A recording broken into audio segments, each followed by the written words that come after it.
Bezos. He is from the city of South Bend, and he's a sustainability coordinator. So he's a young man on the brink of a great career. So we can help him along a little bit here, maybe. So Alan, go ahead.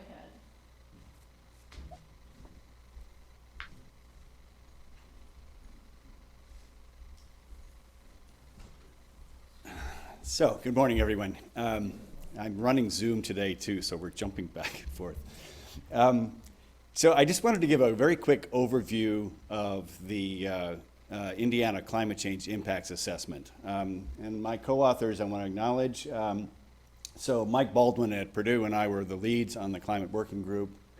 Also, Kyuhyun Byun, who was a PhD student at the time in my lab. Scott Robeson at Indiana University helped a lot with data processing. And Melissa Whitholm was the outreach coordinator for the Purdue Climate Change Research Center, which was the sort of the main organization at Purdue that produced this assessment. Next slide, please. So just so you have some links if you want to follow up, there are a lot of great reports that are written for lay people on the assessment. And there's access to data. These are some papers that we're supporting the effort. So again, just in case you want to dig into those resources. Next slide, please. All right, so I think most of us are aware that climate change is one of the major sustainability challenges that we face in coming decades. We are very reliant in assessing what climate change will mean for our region. We're very dependent on climate models. And so these are sophisticated computer programs that simulate from first principles the behavior of the world's climate system. And in particular, what they have been used for in climate change assessments. If we see greenhouse gases increasing, then these models simulate what will happen to the atmosphere, oceans, and other portions of the global climate system in response to that. So what I'm going to show you today are the results of these kinds of experiments with these global climate models for two emission concentration scenarios. The first one is called RCP 8.5, and it represents kind of a worst case scenario in the assessment. So this assumes that we kind of keep doing what we're doing, or even worse going forward, that we couple our economies to greenhouse gas production and burning of fossil fuels, and we keep doing that. So again, this results in major changes by the end of the 21st century, as we'll see in a moment. So RCP 4.5 is kind of what is often called a middle-of-the-road scenario. Assumes we take very significant global action to reduce greenhouse gas concentrations and thus reduce the impacts. All right, so these scenarios of emissions are fed to the global climate models. And the climate models then predict what will happen to variables like temperature, precipitation, and so forth. And also what happens to global circulation will respond. So for example, we can have different storm tracks or different arrival times between storms, all these different kinds of things the climate models simulate. Next slide, please. All right, so this is an overview just showing sort of the big picture, and all of these results are for the state of Indiana. We also have results for the Midwest as a whole, the globe as a whole, et cetera, but this is Indiana alone. Okay, so the sort of salmon-colored range there, that's the range from 10 different climate models going forward from essentially now to the end of the 21st century.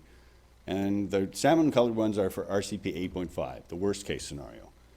We see about 10.5 degrees Fahrenheit warming on average. That's sort of the middle range of all of those 10 models. So this is a very large change in temperature for average. So if we see this happen, for example, we expect to see extinction of 40% of the world's species. It's those kinds of crazy numbers. This is very, very, very bad. If we get it together and can respond globally to this crisis, perhaps we can come down to something like RCP 4.5, which is about half the warming by the end of the 21st century. So it's very important that people respond to this challenge and reduce these impacts. Next slide, please. So this is a somewhat complicated slide showing the effects to temperature and precipitation. Look at all the way to the right, look at the 2080s there. And so on the top we have temperature. You can see that temperature is fairly evenly distributed between all the different months, but we see definitely a strong warming in the summertime. And for precipitation, it's a more complicated pattern, but basically we see increasing precipitation in the winter and spring. Pretty much all the models say that that will happen. We have less certainty about the summer. There we see some models say that it will be drier overall, some say wetter. Towards the end of the summer, we see more significant drying. All right, so very strong temperature increases throughout the year. We see wetter in winter and spring, somewhat drier in summer. And we also see from other tools that we have increasing storm intensity. So for example, small-scale thunderstorms are projected pretty much to increase across the board in summertime, even though the summers may be drier. Next slide, please. So one of the tools that we do to communicate, so what does this mean for us on the ground? It's often difficult to take numbers like the ones I've just shown you and make sense of them. So one of the tools that we use are sort of called geographical analogs, meaning we try to find a place on the globe that has the future climate of Indiana. Does that make sense? So we're going to find a place in the United States where we have something that looks like the future projections. So for winter, what we see is Indiana will look a lot like the mid-Atlantic states, say Maryland. So Maryland frequently has temperatures below freezing in the middle of the winter, but not very much snow. And so that's kind of what we project will happen for Indiana, is that we will see wetter conditions and also warmer with less snow. But we will still have winter in the middle of the winter. So for example, December and January will still often be below freezing. Okay, next slide. So this is the summertime. So again, remember that the climate models project very strong warming at that time and also somewhat drier conditions.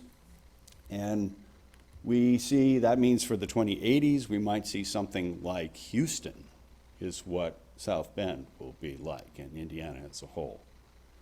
So this is not very hot and humid weather is what's projected by the climate models.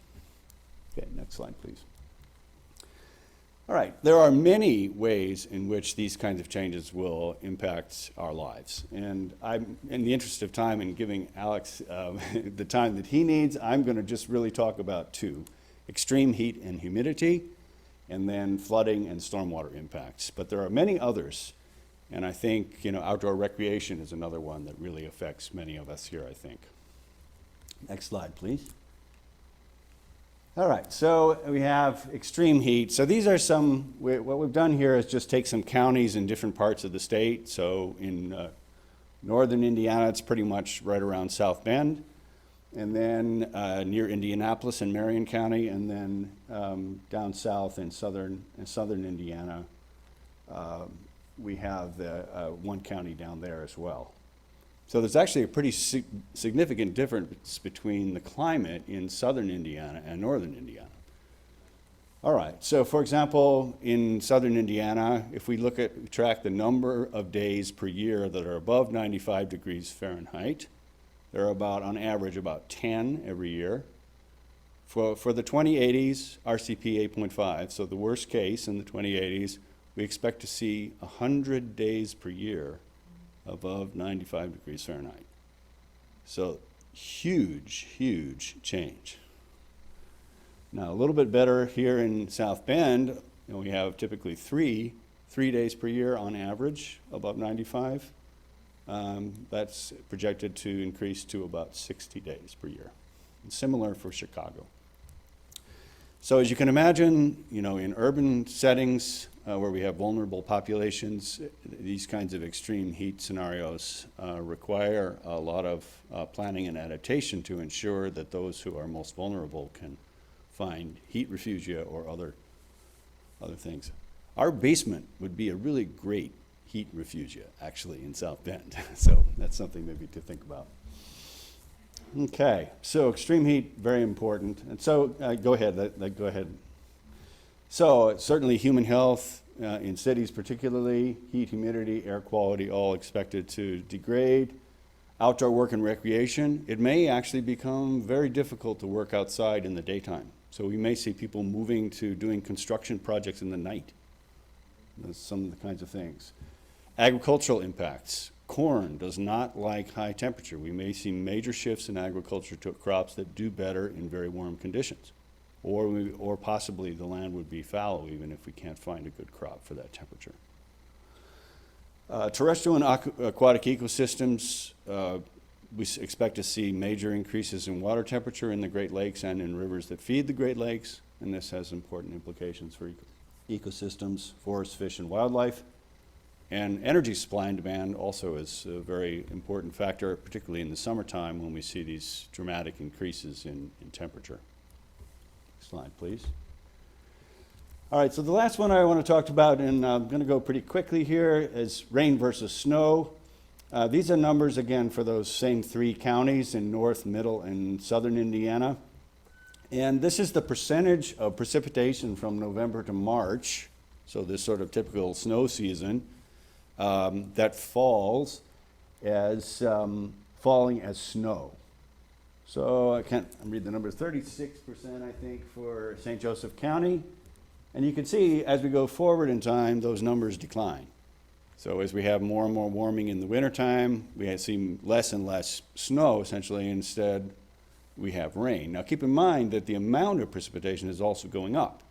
So it's not only that we have more rain, but we also have more precipitation as a whole. So that means a lot more rain. So we have seen kind of some dry runs of this in recent years. I'll show you some pictures. Next slide, please. So particularly, related to winter flooding and stormwater impacts. Next slide, please. All right, so here's, this is an example of extreme precipitation that occurred in August of 2016. This is a picture of my son and one of the neighbor kids canoeing on our park. So we had about 8 inches of rain, and that was, roughly speaking, about a 500-year event, according to the historical statistics. So these kinds of events are becoming more and more frequent across the Midwest, and we see them occurring in different cities at different times. But these, in many cities, have become something like the 10-year event. In Toronto, for example, we had 2 storms about 10 years apart on this caliber. All right, so urban stormwater, big issue. Next slide, please. All right, so the other is river flooding. And so we had an extreme flood in February of 2018. Started out like this, about 18 inches of snow on the ground. It all melted in a few days. Then we had 5 inches of rain, which in February is an absolutely gigantic number. We never have precipitation like that. So just to give you a sense of it, I mean, if you had 5 inches of rain in February under normal conditions, that would be more than 50 inches of snow. We have never had that. So it's a huge amount of water at a time of year when we don't get that. All right, so the snow primed the pump. We had then this huge event. And next slide, please.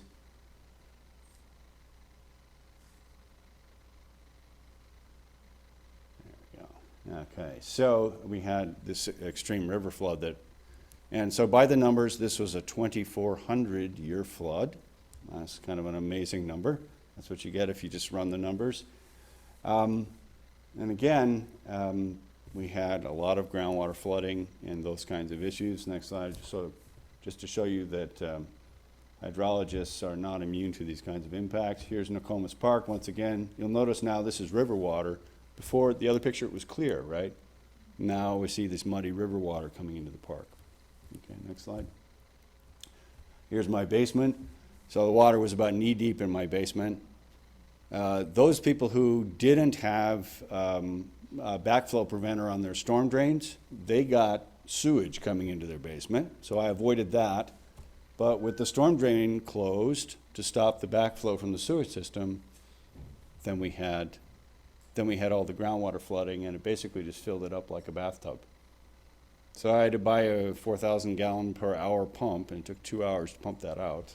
So it was, our neighborhood got really badly hit. Okay, next line, I think is just summary.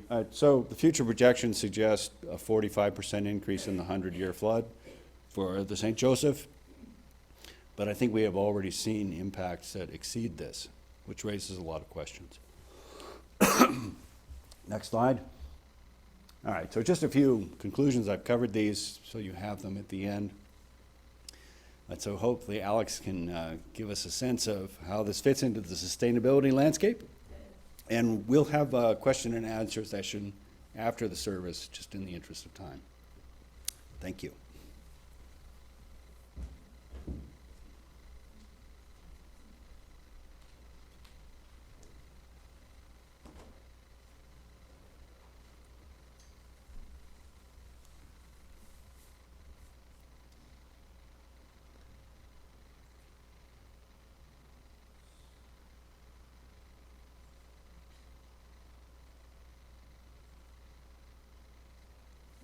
Hello, everyone. My name's Alex Bazan. I'm the Sustainability Project Manager for the City of South Bend's Office of Sustainability. Started in January, so still pretty new to the job, so about 6 months in. So I'm going to talk about two topics. One of them is going to be a grassroots campaign in NWI, Northwest Indiana. And then I'm also going to talk about some of our efforts through the Office of Sustainability when it comes to climate change. Next slide, please.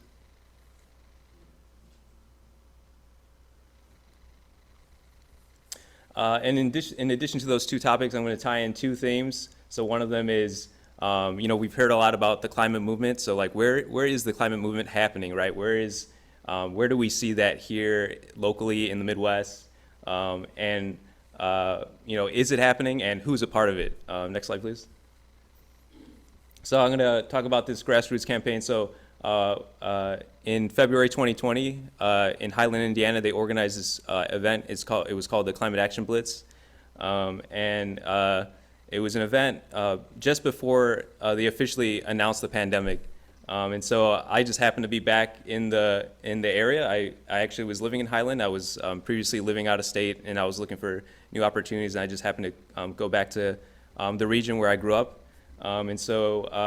This event was, how can we take action locally on climate change? And when I refer to NWI, Northwest Indiana, I'm referring to Lake County, Porter County, and LaPorte County. And so how this event was structured is that they organized the tables according to zip codes. So folks sat at tables according to their zip code, met their neighbors, and then they heard from speakers about what they could do locally to take action on climate. Next slide, please. And one of the speakers was a representative from Indiana University's Environmental Resilience Institute. And so they talked about this program that they offer to governmental entities within the state of Indiana, so cities, towns, municipalities, counties. And it was called the Resilience Cohort. And so they had, there's 3 different stages to that cohort. Those offerings are in alternate years. The first stage would be to develop a greenhouse gas emissions inventory. And so they would do that as part of this program. They would provide technical assistance, potentially an intern to assist in completing that greenhouse gas emissions inventory. And then in following years, you would be informed by that inventory to create a climate action plan. And then in the year after that, you could also participate in starting to implement some of those strategies, those actions that are part of that climate action plan. And so for the focus of that climate action blitz, the representative was speaking about how there's an opportunity for local government entities to participate in the first stage of this, which is the greenhouse gas emissions inventory. Next slide, please. What is a greenhouse gas emissions inventory? So it's basically an accounting of our emissions, and Alan talked about this a little bit, greenhouse gas emissions. And so these are the emissions that contribute to climate change, that warm our atmosphere and are the cause of our climate crisis. And so there's different things that are the contributors of those emissions. So some of those are electricity, transportation, our waste, the treatment of our water. And so when you think about this, like the burning of our coal or natural gas, the burning of our gasoline, diesel, those are emissions that are contributing to climate change. And so really the basis of these inventories is, you can't manage what you can't measure, and if you can't measure, you can't improve it. And so having these inventories is sort of the basis, the foundation for making plans that are data-driven, that are strategic in terms of being able to reduce your emissions. Next slide, please. Leaving the Climate Action Blitz, one of the goals for each of these tables that represent different zip codes that represent the region is leaving that event with making a commitment through that table, through that group that was your town, and my town being the town of Highland, to take action on climate. So to continue having conversations with your neighbors to take action on climate change. And so we formed the group Highland Neighbors for Sustainability. Next slide, please. And so we thought, hey, let's start with the resilience cohort. We think this is a great idea. We think this is a great way to start a conversation with our local municipality, the town of Highland. There's actually not many towns and cities in the region in Northwest Indiana that have done a greenhouse gas emissions inventory at this point in time. There was the city, Michigan City, the city of Gary. Those were sort of the two sort of leaders in getting to that point where they actually had an inventory. Next slide, please. And so we started to continue having meetings post the Climate Action Blitz. So we started to continue to meet, do research, reach out to IU and have a better understanding of the program. Next slide, please. And so then the pandemic hit, and so we had, we stopped meeting in person. So now we're trying to figure out Zoom. We're doing conference calls. We're still trying to keep that momentum and that passion of what we can do to take action on climate. And with our friends and families that live throughout the region, the neighboring towns and cities that are part of Northwest Indiana, they stopped meeting. They stopped meeting post the Climate Action Blitz, and we were the only group that was continuously meeting and trying to find ways where we could continue to work on potentially having participation through the resilience cohort. Next slide, please. And so, as we heard from our neighbors and our families and friends that live throughout the region, that they stopped meeting and we were the only ones meeting, we also thought, well, why not think about this through a regional lens? We think of ourselves as a region. We're a pretty densely populated part of the state. We breathe the same air. We drink the same water. We're pretty interconnected. And so, next slide, please. And so, as part of the resilience cohort, the way the program was initially structured, and it was still fairly a new program, was that individual governmental entities had to apply to be part of this program. And next slide, please. And so as we continue to have conversations with IU, we said, well, would you consider a regional applicant, as part of this application, to have regional applicants be part of that application? And after some conversations, they said, yes, we can make that happen. And next slide, please. And so we formed the group NWI Region Resilience. And so this group was a way to re-energize and mobilize and bring back the folks that were part of that original Climate Action Blitz and other folks that weren't able to participate but may be interested to be part of this effort to be part of a regional application to do a regional greenhouse gas emissions inventory. Next slide, please. And so as part of that, we're like, okay, well, we need a regional partner. Who would be a great regional partner to be applying on behalf of communities to be part of this regional application, right? And so similar to what we have here in South Bend, we have MACOG, the Michiana Council of Governments. We have in Northwest Indiana, NERPC, the Northwest Indiana Regional Planning Commission. They represent what we tend to think of as the region, which is Lake County, Porter County, and LaPorte County. They have relationships with the individual governmental entities that exist within Northwest Indiana. They do economic development, they do transportation, they work on environmental issues. Next slide, please. So we reached out to NERPC and we said, hey, would you be willing to be applying on behalf of Northwest Indiana communities through this program, the Resilience Cohort? And they said, well, we really need to hear from local elected officials to support this. So next slide, please. And so we got back to organizing and we said, okay, well, we need to really convince, all these different government entities that represent Northwest Indiana so that we could show proof that, hey, there's support for this application. So, a lot of virtual meetings.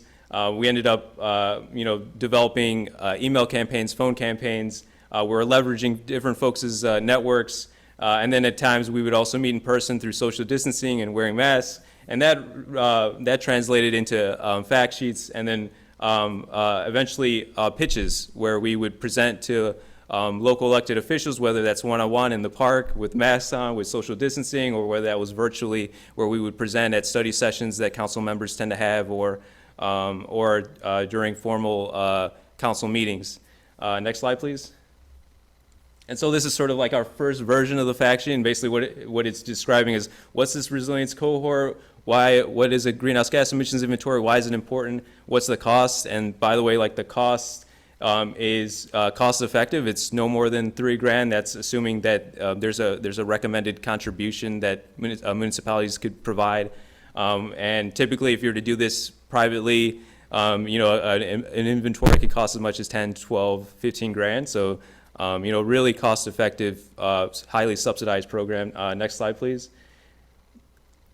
And so these are some of the other talking points that in addition to that. So, yes, we have, with this inventory, you can make data-driven decisions.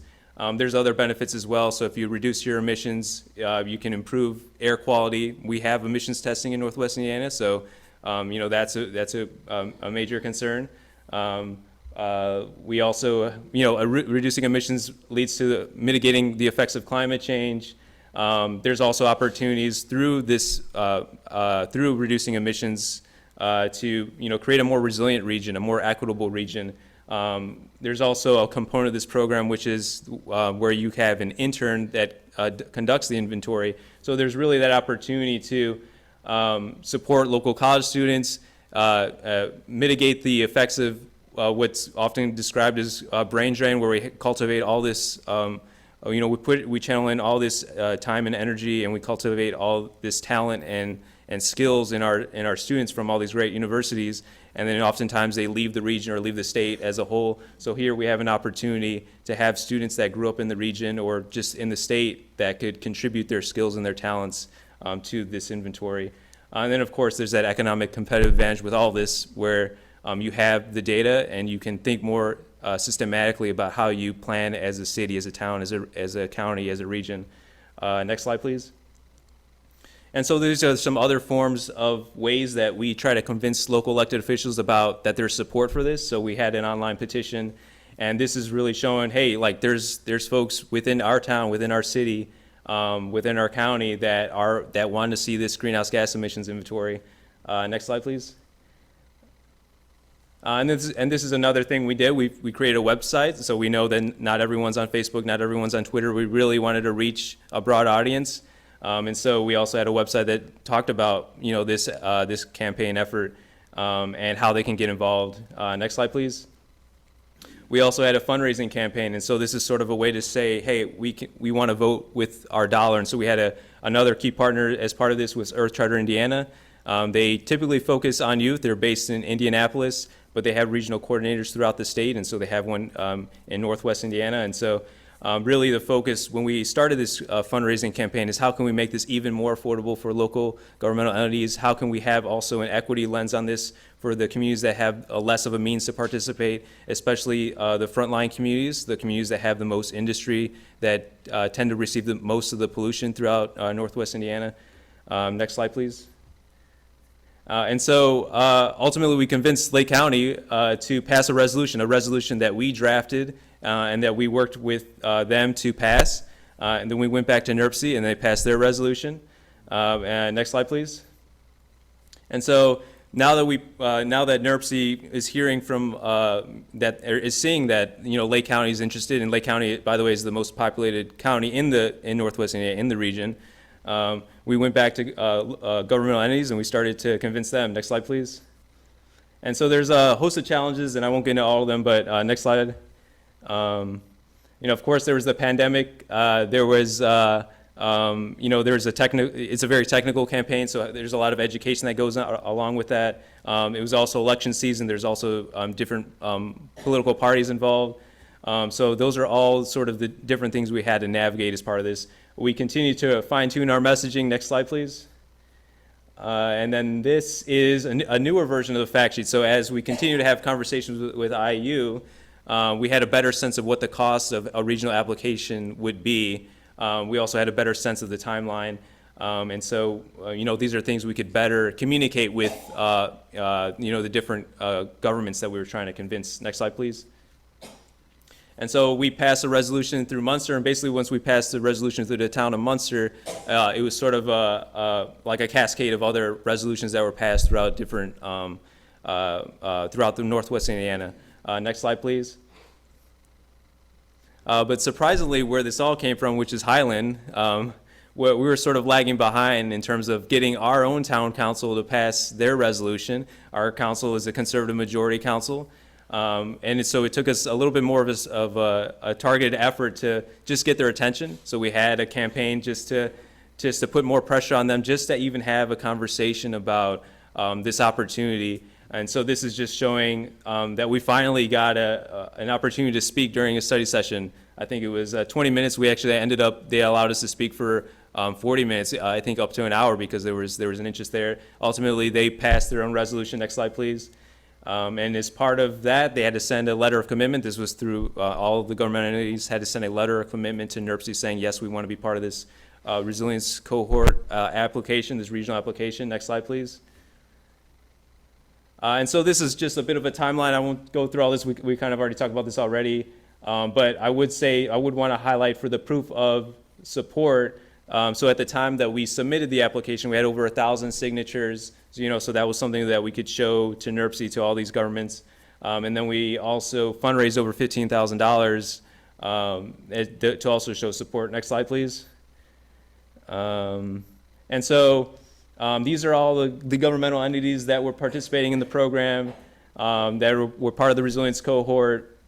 Some of these kind of joined in at the last second. But yeah, we had the 3 counties participate. Majority of these cities and towns were in Lake County, because that's just the most populated part of the region.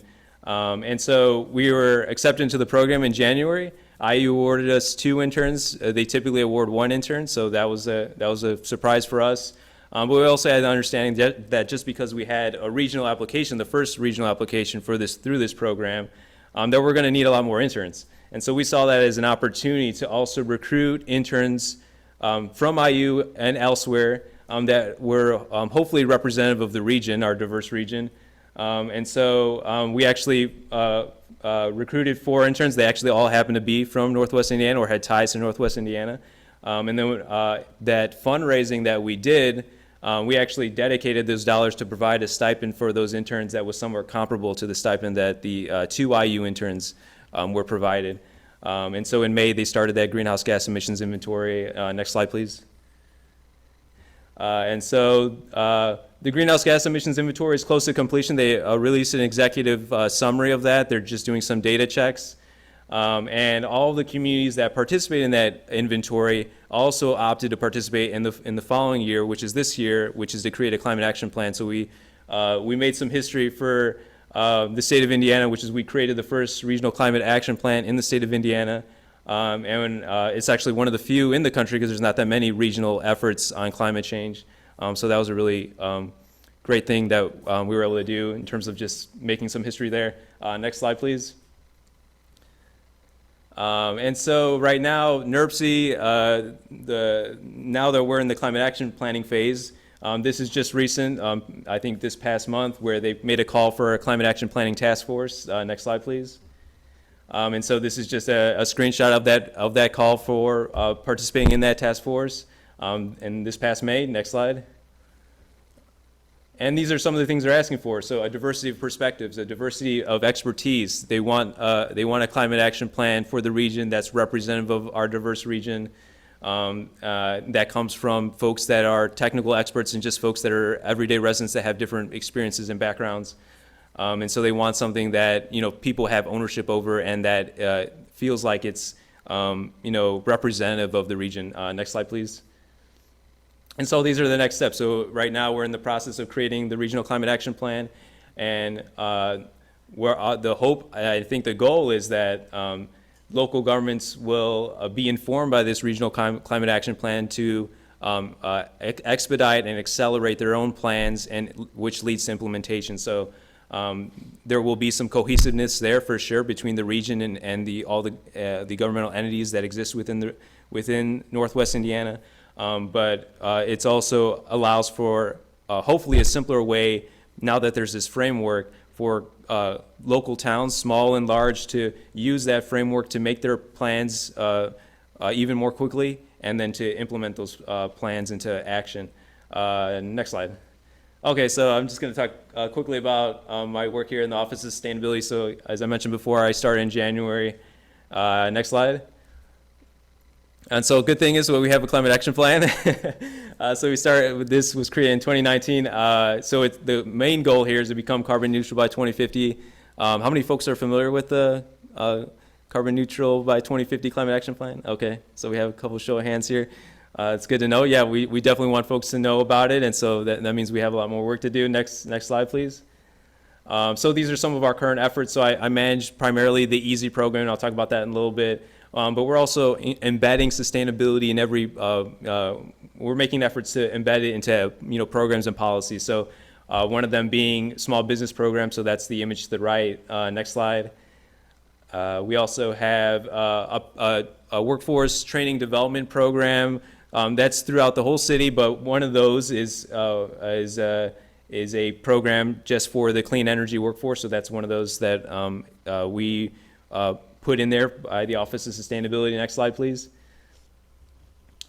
Electrical vehicle charging stations. So we're in the process of implementing those in downtown. Just getting back, another bullet point here is the comprehensive plan. So that's a major policy document that's sort of like what we look at in terms of 30-year outlook of like economic development planning, the use of land and everything like that. So that's another thing that we're sort of embedding sustainability into. And of course, we're also having ongoing community engagement. So just having conversations with residents, with nonprofits, with anyone to work on sustainability issues. And it really takes a community effort. And so to meet that 2050 carbon neutral goal, and my hope is that we get to that goal well before 2050. Hopefully we're a carbon negative city. Next slide, please. And so this is the Energy Assistance Solar Savings Initiative program, which is easy, and that's the program that I manage. And so this is specifically focused on community organizations, nonprofits. And so what this program does is it assists them in completing energy efficiency solar projects. What happens in this program is that we work with partners, and they do an on-site energy assessment. They identify whether they're a good candidate for solar. They identify opportunities for energy efficiency. And so we sit down with them, we provide a report to them and review it with them, and then on top of that, we provide a 50% matching grant up to $10,000 where they can begin to implement some of those actions. And then we also have that opportunity to also connect them to low interest loans if they need additional financing. Next slide, please. Next slide, please. The overarching theme, right? So like these questions that I've been attempting to tie in to these two topics is, is there, where is this climate movement happening? Where is there movement to confront the climate crisis? Where is this happening locally? I think the greenhouse gas emissions campaign for Northwest Indiana is an example of that. So yes, there's movement on climate change. And who's part of it? I would say everyone is a part of it. Yes, there's a significant youth population that's part of it. But I think even in the case for what was happening in Northwest Indiana, we had a pretty diverse group of residents that were part of that, young and old, different age groups and different ethnicities and backgrounds. And I would challenge everyone here to also be part of that movement. And I hope that you do. And I think whether you think you're a part of it or not, you're being impacted by climate change. So I hope that you also are part of this movement to take action on climate. Next slide, please. And so you might ask, well, how can I get involved? Next slide, please. And so from a local government perspective, so we're planning to update our climate action plan for the city of South Bend in the next year or two. So that offers an opportunity to give us your voice, your input on how we should adapt and update our climate action plan. And we really want this plan to be known by residents, and that is felt like they own that plan. It's really the framework for creating policies and programs. Of course, contacting your local elected officials is super important. There's also a lot of opportunities through local government where they might ask for feedback on, for example, the comprehensive plan, which is just in process. So there'll likely be some announcements for public input on that. But in addition, there's also press releases or announcements for public input on the renewal of programs or the funding of programs. So that also offers an opportunity to say, hey, I want sustainability elements as part of those programs. Next slide, please. And of course, there's some personal actions that you could take. Yes, and some of these are tied to the last slide too, but having conversations like these are super important, learning more, staying informed, and then using that knowledge to use your voice. Joining or starting a local group. There's a lot of different individual steps you can take, and I could talk about that, during our Q&A conversations, and I could also be happy to provide a talk about that as well. But for sure, like voting is super important too. Bringing in the folks that are going to be advocates for climate change, going to be advocates for climate action, that are willing to put policies and dollars to take action on climate. Next slide, please. So that's the end of my talk. I want to thank you for this opportunity. Stay tuned for future opportunities. Please visit our webpage and follow us on Facebook and Twitter. And feel free to contact me at my office number or email. And I look forward to answering any questions, and I hope we can really have a conversation about what are your goals for sustainability, how can we support them, and how we can work together to address climate change. Thank you.